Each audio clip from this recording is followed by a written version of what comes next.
व्यथा गर।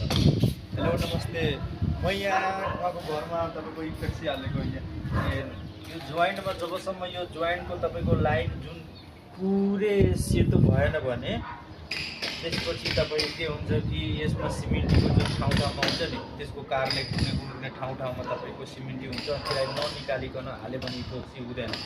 त्यही भएर यो सबै हामीले टायर हालेको छौँ, हामीले यसमा इफोक्सी हालेको छौँ। यो जति छ लाइन यहाँ, यो जति छ लाइन पुरै सेतो देखिरहेको छ।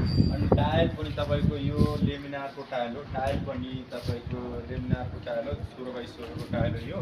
अनि तपाईँहरू भन्नुहुन्छ कौसीमा मेरो पानी यो रे सिपेज भएर, अब जबसम्म तपाईँको यो राम्रोसित इफोक्सी लाउँदैन, जस्तो यहाँ हेर्नु यो स्कर्टिङमा कति राम्रोदेखि स्कर्टिङमा हालेको छ, यो लाइनमा पनि कति हालेको, पुरै जबसम्म पुर्दैन तबसम्म तपाईँको यो पानी छिर्छ।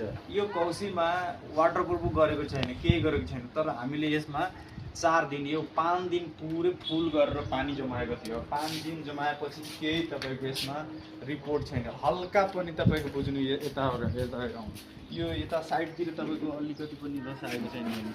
यता साइड पुरै सुक्खा छ, यता पनि छ अनि यता पनि छ, यता पनि पुरै सुक्खा छ, एक सुक्खा पनि रस आएको छैन।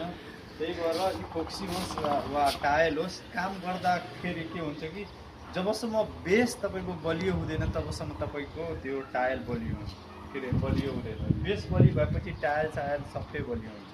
हामी जति सुके भएपछि तल बलियो बनाए पनि माथि खोक्रो बनाएपछि काम छैन।